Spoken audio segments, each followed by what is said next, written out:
Cities are defined by their cultures. Those cultures could entail sports or business or certainly arts and entertainment. Oklahoma City is thriving in all of these areas. But who makes that all happen? This Town OKC explores the people behind the cultures, their origins, their motivations, their challenges, and their dreams. I'm Rick Allen Lippert. I've been in this town for over 50 years with a front row seat to seeing the culture grow from a dusty bus stop on the Southern Plains to a flourishing destination. Join me as we meet the folks behind the culture on This Town OKC. Dan Mahoney, thank you so much for being here on This Town OKC. Absolutely happy to be here, Rick. Appreciate it. I need to tell everyone that This Town OKC is sponsored by Carpenter Square Theater, where we produce 8 shows a season, 10 performances of each show over 3 weekends, free parking across the street, and it's Dandy Live Theater. Okay, now, down to business. Here's what I think I know about you, Dan Mahoney. Uh-oh. It's all good. I know you had a life before you got into radio at KTOK, but that's where my knowledge of you begins, that my wife Gwen and you worked together at KTOK way back when, and then you left and did something in government, I think with a governor, and next thing I know, you're with the Thunder. It's been a long, wonderful ride. That's all I can say all the way through. I mean, I grew up in Philadelphia. My dad was in broadcasting. Yeah. He was a TV and radio sales manager, eventually general manager. He was on the sales side, but I knew from the time I was a little kid, 7 years old, going out in the driveway to get the newspaper and read the box scores, that I wanted to be in sports or news. I kind of very much grew a love of the industry from him. He was a legend in Philadelphia radio. As a general manager, he's the one who first put rock and roll on the radio in 1957 at WIBG in Philadelphia.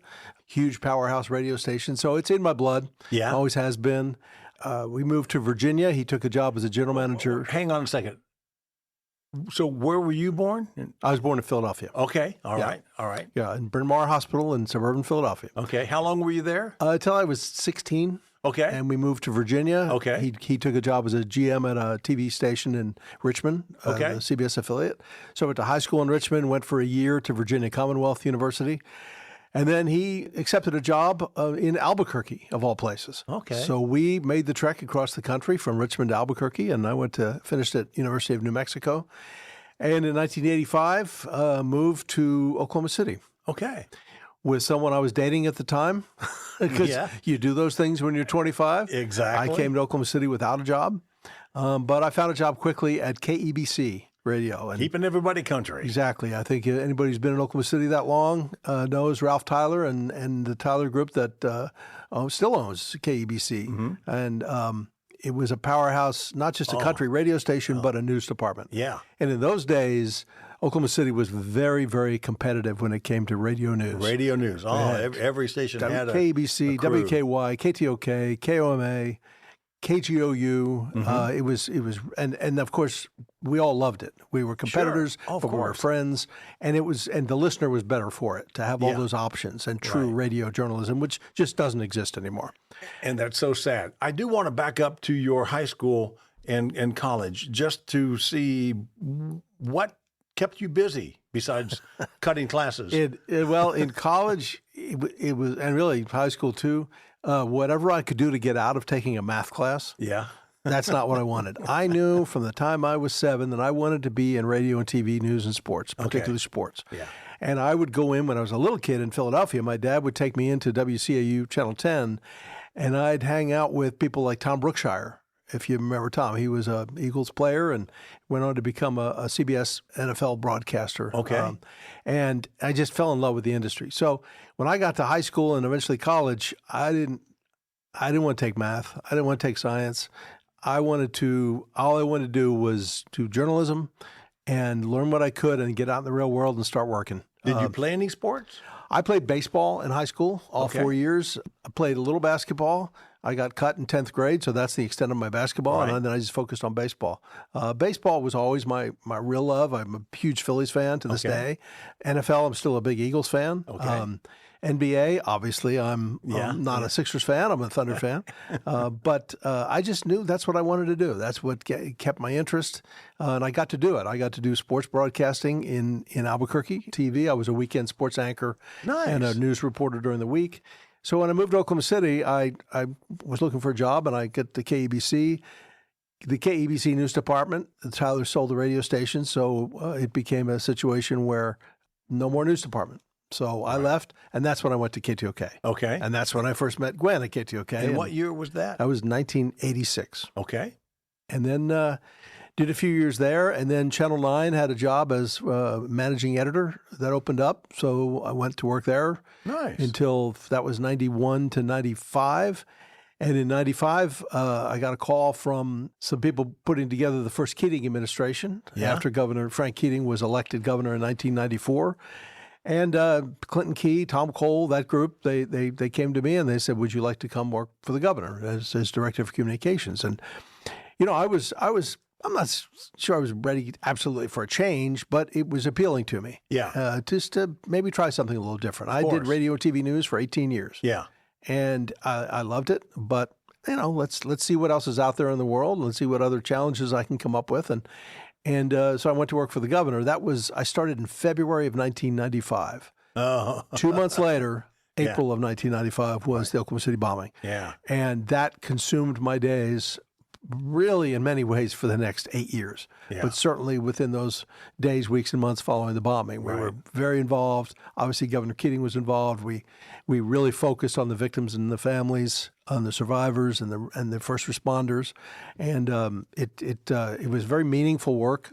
Became very close with a number of those affected, and obviously a horrible tragedy. But one of the things that Governor Keating and Mrs. Keating, Kathy Keating, the First Lady, very well known for, is representing Oklahoma with such grace and dignity through such a tragedy. Yes, they did. So I'm very and always will be honored to have been associated with them and to be involved in that.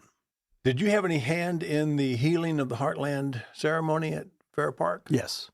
Yeah. Tell me about that. So one of those days, that was on the Sunday following the bombing, which occurred on a Wednesday. Yeah. And like Thursday night, I'd go out with the governor first thing in the morning, and then we'd be there all day and all night. And he got back to the governor's mansion that night, after a long day, ready to get some much needed rest. And he heard a bunch of people talking upstairs. And he's like, "What are they doing? It's late." It was Kathy Keating and her staff and some others who were busy planning the prayer service for the fairgrounds on that Sunday. Okay. And everything from, all the logistics to getting Governor and Mrs. Bush here from Texas, getting the president and President Clinton and the First Lady here from Washington, and getting Billy Graham here. Right. And for those of us who've worked with and for Kathy Keating, anything she wants to do, she gets done. She is that kind of person, and that's what we all love about her. She has an amazing drive, amazing heart, and it was an honor to work with her and for her to be able to make things happen, and that was one of them. And so, I coordinated all of the media coverage, and one story I'll tell, and it's a great tribute to David Griffin, the owner of Channel 9, Griffin Media. I had worked for David, of course, when I was at 9, and that Saturday night before the service, we were trying to figure out a way for the whole world to watch this. This is truly a global event. And I called David and I said, "Would you be willing to uplink by satellite this service for free and just put it up on a satellite for anyone and everyone, including your competition?" Yeah. Including channels 4 or 5. And without hesitation, David said, "Absolutely." Yeah. And that's money out of his pocket. I mean, uplinking by satellite, you charge, and in a normal commercial environment. But David just said yes without even pausing. Yeah, and so that service was the next day, and it was obviously very well received and very important to the healing process. Yeah, it really was. I don't know who was in charge of technical audio. My wife tells a story. Has she told you this story? She's at KTOK. Yeah, and she had done some grief counseling with the grief counselor that morning.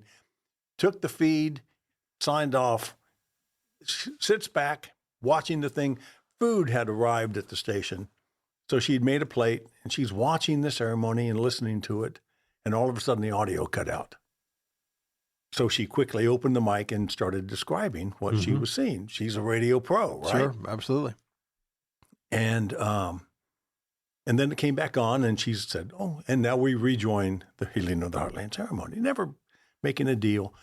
And I've been with her several times over the years when people have stopped her to say, "I was listening to you. Really? And the way you described it, it was like I was there. Was it really that wonderful?" And she says, "It was exactly like I described it."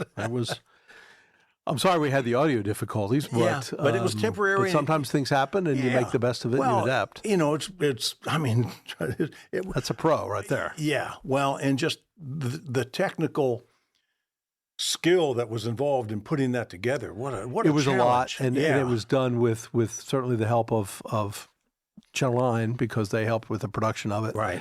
But it was for the right reason. Sure. It would have been easy to say, we're in this horrible situation, we just can't pull that together. Right.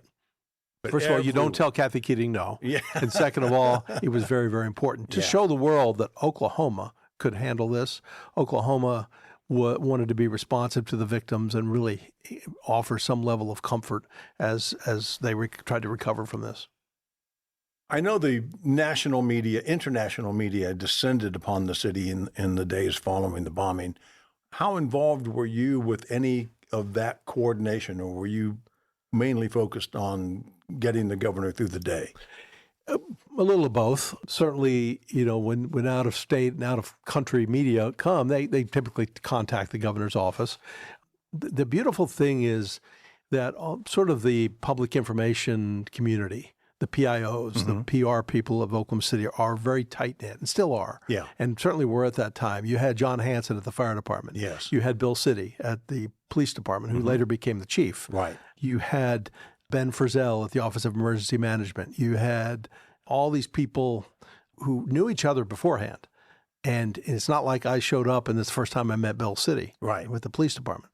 And so that level of relationship that you already had certainly benefited everybody. But we all worked together really well. And the important thing was the flow of information. This was prior to social media, which I think we all agree was a good thing to be prior to social media for the most part. Yeah. Although social media does give you the ability to communicate quickly with the public, but it has its downside as well. It was really, it was not even that deep into the whole internet/email world. I mean, it was all very much new to us. Even cell phones were still in their infancy. Yeah. Interesting story. I've carried a cell phone since 1987 because Have you really? KTOK, we were among the first to have a deal with AT&T and get cell phones. Yeah. So that's, Star 1000. Yeah. So it really was the fact that we all worked well together to help the flow of information. Chief Hanson was the lead of that because the fire department was running the scene, but then the federal government came in and they blended well into it as well. And that's the beauty of the response to the Oklahoma City bombing. It was multi-jurisdictional. It was, Oklahoma City Police, Oklahoma City Fire, Highway Patrol, FEMA, FBI. They were all had their own focus on various aspects of this. And for the most part, all worked very well together. And if you fast forward to 2001 on 9/11, that didn't quite happen in New York. And now it's a different scope. New York's obviously much bigger. The scope of the tragedy in terms of number of people and everything else was different. But Oklahoma City is very, very tight knit. It's as people say, it's the world's smallest big city. Yeah. Okay, so 8 years at the governor's so where office. were we? Okay, well, we were deep in 1995. Yeah. Granted, that's the biggest story, in the city's history. But what were some of the other, I'll say, challenges that you encountered, I'll say, running interference for the governor in the remaining time he had in office? Frank Keating is one of my heroes. He's a great mentor to me, a great friend to this day. And to be able to represent him, speak for him in a political environment, I'm not a political person. I'll be honest. I wouldn't say this if I thought I wanted to be confidential about it. I'm a registered independent. Okay. Always have been. Good. And at this point, probably always will be. I think most journalists probably are. It's where I always was. Yeah. And so that allows me to, it limits me in my primary voting. Maybe that will fully change here pretty soon. I just think that the politics of it wasn't really what interested me in it. We had other people on staff who could do a lot of that. Looking back, it was kind of fun. The political back and forth, in many ways, it was all theater. Yeah. Governor Keating came in as a Republican governor to face a majority of Democratic leadership in the House and Senate. Mm-hmm. And they didn't welcome him with open arms. And he could be pretty aggressive in his tone and in his language and in his demeanor. But he did it for the reason of trying to establish that the executive branch mattered in this discussion. And he set a tone that I think was effective. He got things done. And was it ugly along the way politically? Was there a lot of back and forth? Yes. And, Governor Keating, as he says, he loves language. So, the thing I always loved about him was his candor. Sometimes it got him into trouble, what he said. Right. And that just kind of goes with the territory. I'd rather have that than somebody that just calculates every word that comes out of their mouth. At the end of the day, he was a strong leader who had firm belief in where he thought Oklahoma should go, and he did his part to take it there.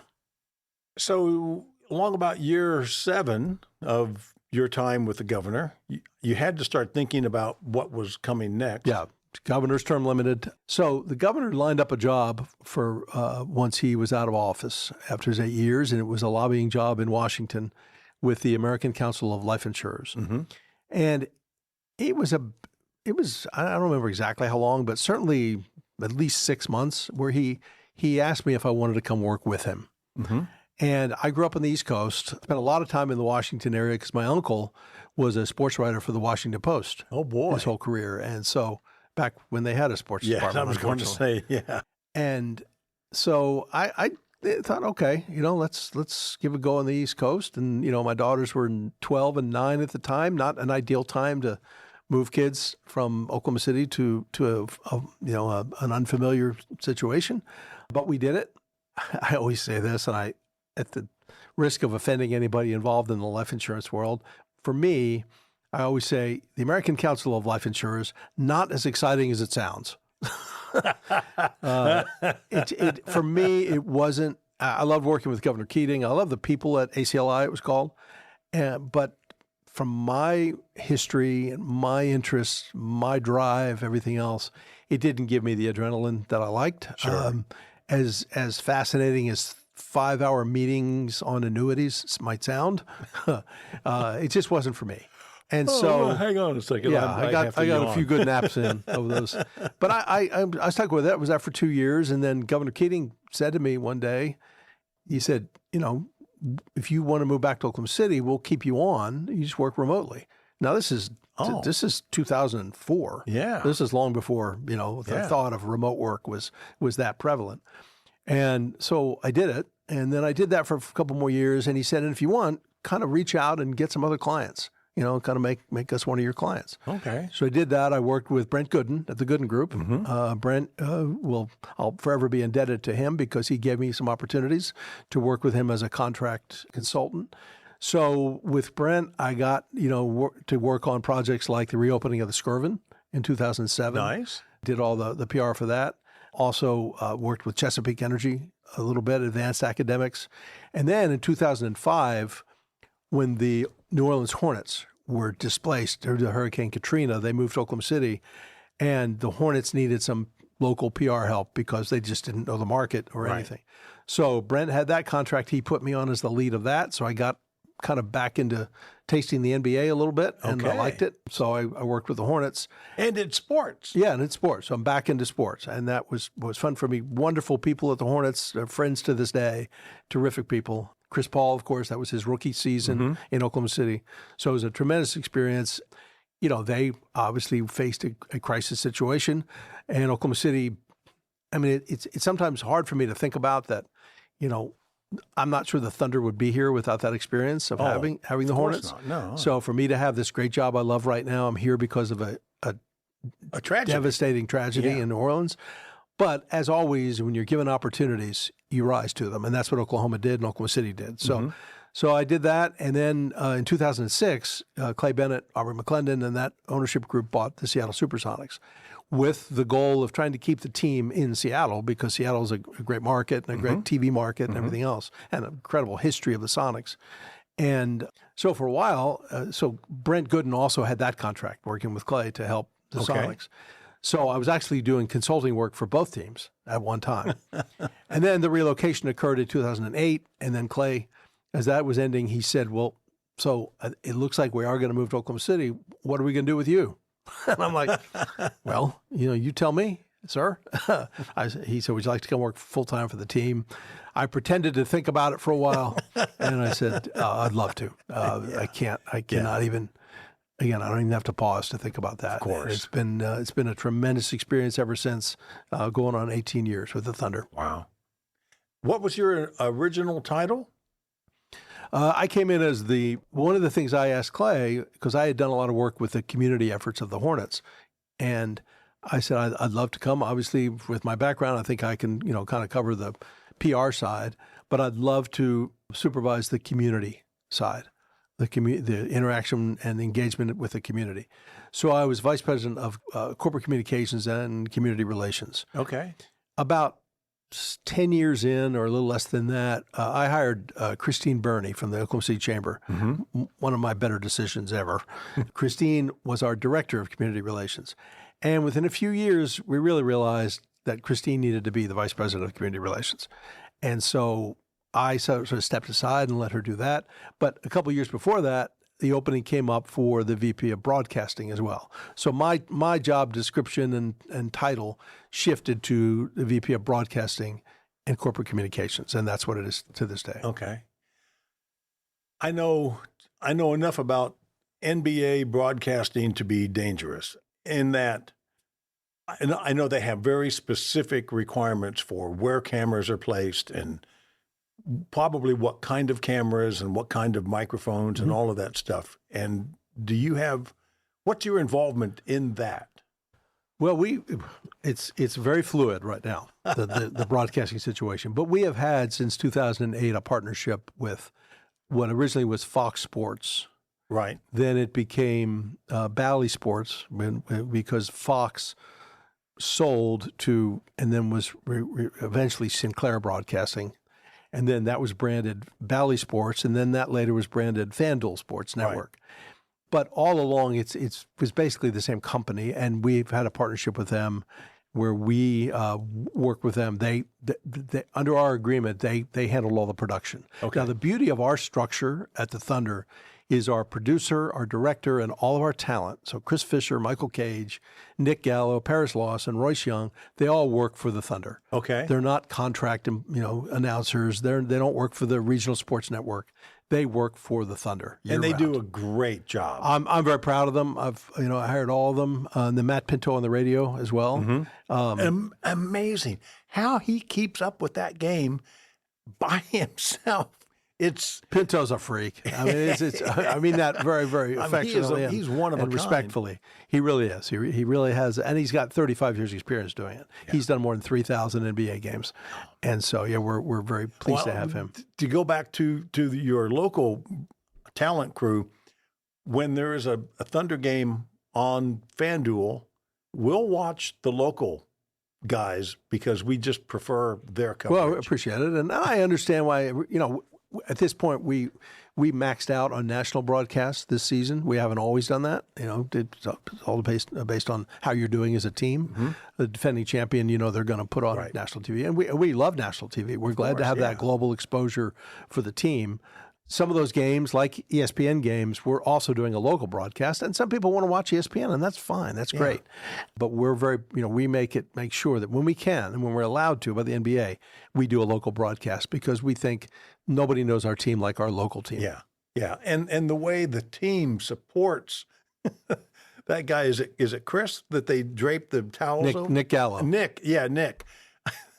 Gwen loved watching them do that. Gallo has become Elvis. He really has. And Nick is just such a professional and just just humble about it all and lets it be about the players, because that's what it is. That's truly, people say, well, how did you get the players to do that? We had no say in it. The players did it because they wanted to do it, and that's the beauty of it. Yeah. It's not staged. It's not orchestrated. It's very organic. It's just who these guys are and the respect they have for Nick. Well, the fact that they all gather around when one guy is being interviewed. Yeah, they're supporting their teammate and teammates, and then they appreciate it. Nick's there at every practice and every shoot-around and every game, and he is invested, as is Paris, the other reporter, Paris Lawson, and then Chris and Michael as well, and Matt Pinto. They're all very connected to the team, and our players see that and respect that. Technical question. I think and I'll be honest with you up front, I'm not the hugest fan of NBA for a number of reasons, mainly to do with behavior of some players and the amount of money that they make and everything, and the lack of role modeling that they do. But I do think the sweetest sound in all of sport is the swish. Yes. Whether it's a swish or a bounce, when I'm doing media coaching and I bring up the technology that the news media is using being the same as what the professional sports is using, I mention the swish because I know in the early days it was just a lavalier microphone that was taped to the rim up by the backboard. I read recently where they have inducers embedded in the backboard Some glass? do, yes. Okay, and that somebody is sitting in the booth with their hand on a fader, watching the ball, and they bring it up for that, and then they bring it back down. Am I right on that? I mean, we have mics throughout the arena that pick up various things, sure. and audio operators balance all those things together. You have certain arenas like the Mavericks, and I think that was a Mark Cuban thing. He very much wanted that. Every team has it. We have it. You just have to balance it all. Sometimes it can get too loud. Yeah. And I think the Mavericks is an example of that. That's backed off a little bit, but that no, it's part of the game experience. It definitely is. Of course, and I love the sound of the swish. So, I guess my question is, somebody's bringing that fader up when they see the ball going. It's not up all the time, is it? Because wouldn't that add too much ambient? No, the audio operator would be mixing like he or she would mix everything. Okay, that's just one of the sources that they're mixing in. Yeah. I imagine that. At least a 32, if not a 64 input board. As big as we can fit on our trucks. Yeah. Okay. Well, enough technical talk. No, it's like any other major production. These are major productions. They are. And we have 70 of them a year. There's a lot to it. And that's why our director, Eric Date, and our producer, Steve Melton, are so good at what they do. Steve had a whole career at ESPN before he joined us. Eric has had 30 years of broadcast. He did Detroit Red Wings games in Michigan. He did Pistons games before he joined us about 15, 17 years ago. But it's a major production, a lot of moving pieces. We have great people who help put it all together, and I just get to watch and enjoy. And you also get to take exotic trips in the off season. I live vicariously through your Facebook posts. No. You're globe-trotting in these exotic places all over the place. I don't go too exotic. I keep it, I don't know, Italy and I don't know, Switzerland or something. I enjoyed traveling, and people say, you need to retire so you can travel. And I'm like, well, maybe I could keep doing both because I have nothing to hide. I'm 65. Okay. 66 as of 2 weeks ago. And we're recording in early March of 2026, just for the record. So. But I have no interest in retiring. I'll stay as long as they'll have me and as long as I can do it. And I love what I do. But I also, I don't want to wait till I can't, can't travel. I do it where I can and when I can. And I enjoy going places and seeing other cultures and experiencing life. I also enjoy seeing fandom throughout the world. So if I go to, when I went to Finland last year, I went to a basketball game. I'm sorry, 3 hockey games. Okay. When I went to Amsterdam, I went to a basketball game. When I went to Zurich, I went to a soccer match. When I went to, where did I go? I can't even keep track anymore. Where did I just go? Vienna. When I went to Vienna, Austria, a couple of weeks ago, I went to a soccer match. That was amazing because of that level of of extreme fandom, particularly in European soccer. It was brutal. The two end zones were full of the rabid fans who were throwing fireworks onto the field, and it was Right. a little touch and go there for a while. Yeah. But I enjoy seeing how fans consume their team, support their team, and how in many ways it's not that much different than the way a game is put on here. But it's just interesting for me to see the different cultures and how they react to sports. Do you wear a Thunder jersey when you're out in? I try to. I try to really? represent. Okay. Oh, yeah. I try to represent. Okay. All right. Yeah. And do you get stopped a lot? So a great example was I went to Finland last year, and I went to Lapland, which of course is the home of Santa Claus. We all know that. Not the North Pole, but it's really the true home of Santa Claus. Yeah. And so I was up there, and the driver on the tour I was on, he saw that I had a Thunder hoodie on, and he told me how much he loved the Thunder, how much he loved Shea, and this is before a championship, and this was February of 2025, and he was telling me all about, he watches the Thunder all the time, and so luckily I had in my bag back at the hotel, I had a Thunder wool hat. A winter hat, which is perfect for Finland. Yeah. So I went and found him later and gave it to him. And he sends me pictures all the time of giving the tours wearing his Thunder hat. Oh, so, good. Yeah, you hear it all the time. You hear people who travel around the world, and even if they just know you're from Oklahoma, right? One of the first things they say is Thunder. Well, it used to be, as you know, before the Thunder, what would they do? They would sing Oklahoma, right? Exactly. Yeah. And that's great too. I mean, we love to be known for that. Yeah. Beautiful musical, beautiful song. But to represent the Thunder, it's always a deep sense of pride for me. About 12 or 13 years ago, Gwen and I were in Europe, and I think it was probably London at this particular point. She was wearing a Thunder shirt and got stopped by some Americans, and they weren't from Oklahoma, but boy, they sure loved the Thunder.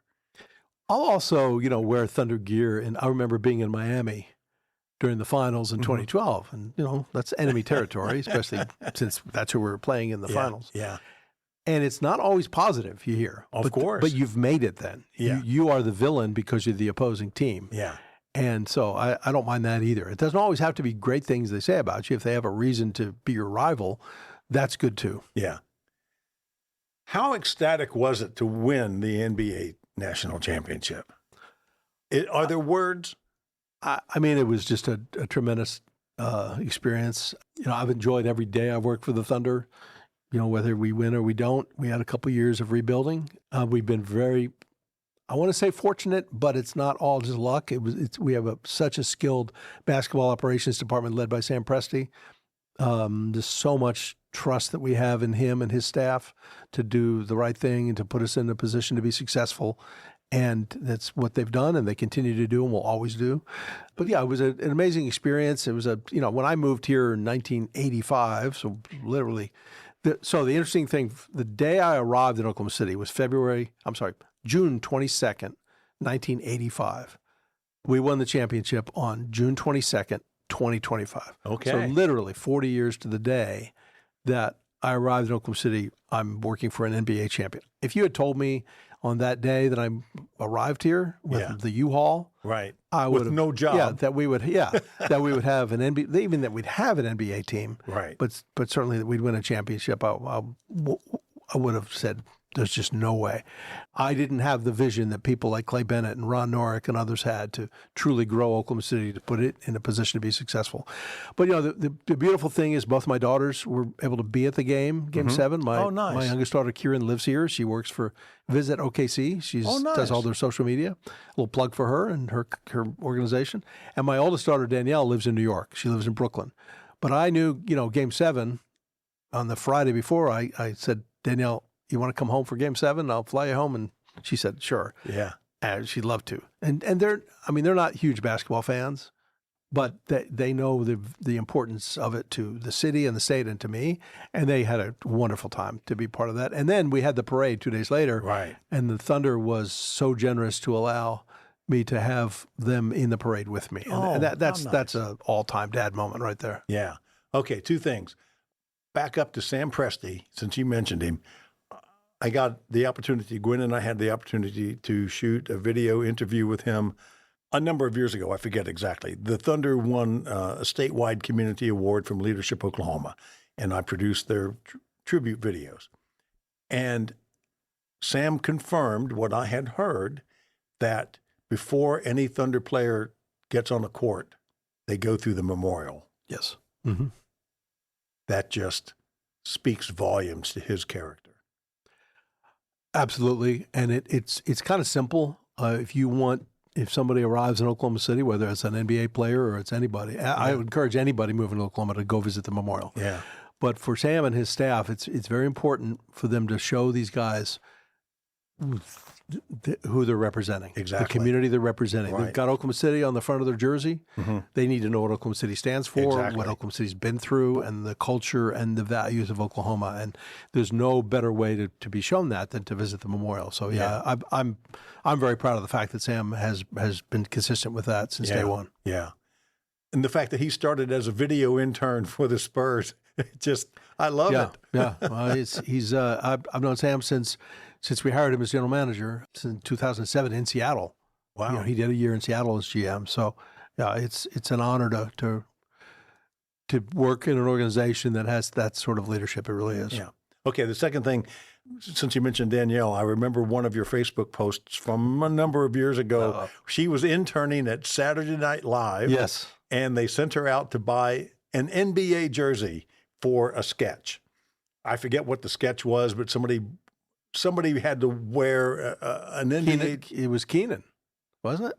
Was Keenan there yet? I don't remember, but it probably was. I mean, he's been there forever now. Yeah. And she bought a Thunder jersey, and it was posted. A Durant jersey. Yeah. It was a Durant jersey. So, yeah, she went to NYU in film and theater costume design. Okay. And one of the internships that came up that she took was in the wardrobe department, the costume shop at SNL. Wow, what a gig. She had a great time. She loved it. People were very nice. A couple of years later, Bill Hader was at one of our games. Mm-hmm. And I got to meet him, and I said, by the way, my daughter interned at SNL when you were there. And he said, oh, was I nice to her? I said, well, she didn't have a whole lot of interaction with the cast, but she said she did, and you in particular, yes. Everybody's very nice to her. Okay. So yeah, she had a great time. What an experience.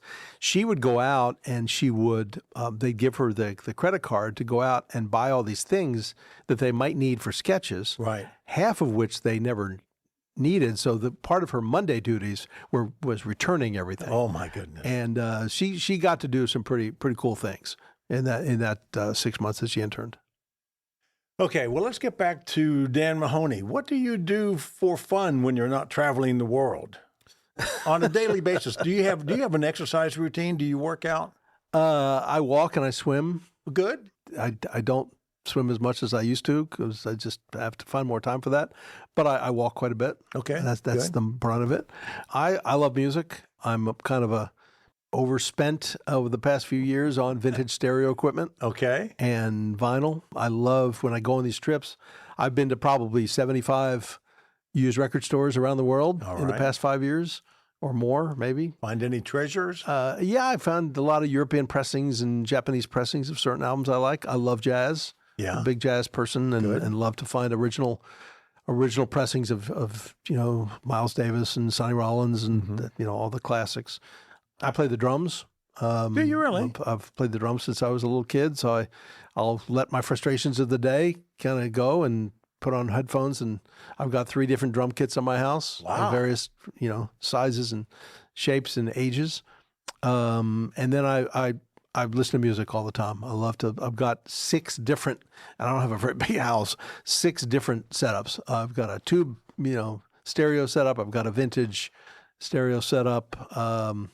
I've got an exact replica of the stereo system I had when I was 19 with a Pioneer receiver and, the Advent speakers and all that stuff. Oh, yeah. So, yeah, that's sort of my hobby and love over the past few years is just music, all kinds of music. When I went to Vienna, I went kind of a bit of a Beethoven phase. Mm-hmm. So I went to his grave. I went to one of his houses, one of his apartments. And so, yeah, I love music and have since I was a little kid. Tell me more about your drumming. And I ask you this because I also drummed in high school. Oh, yeah? I wasn't very good, but I had my kit. My parents would drive me around, and my dad would drive me around. But tell me about your drumming life. I started playing the drums when I was 7. My older brother had a Rogers snare drum that he thought he wanted to be a drummer, and he lost interest, so it got handed down to me. And I picked it up and started playing it and then just fell in love with it. Never really took lessons, I don't know if I have the attention span to read music. I can keep a beat, and I just loved doing that. And then, in high school, grade school, high school, college, I played in various bands. When I moved to Oklahoma City, I played in some media bands. Randy Cassimus, who's a local musician, played with him, played with some of the Channel 4 people, Brian Sweet, Brett Johnson, who was a reporter at Channel 9 at the time, played with him. I do it for fun. Yeah. I haven't, it was never a career. Right. It was just fun. And I love music, and it's a great opportunity. I have 3 different drum kits in my house. One of them is an electronic Roland drum kit. Okay.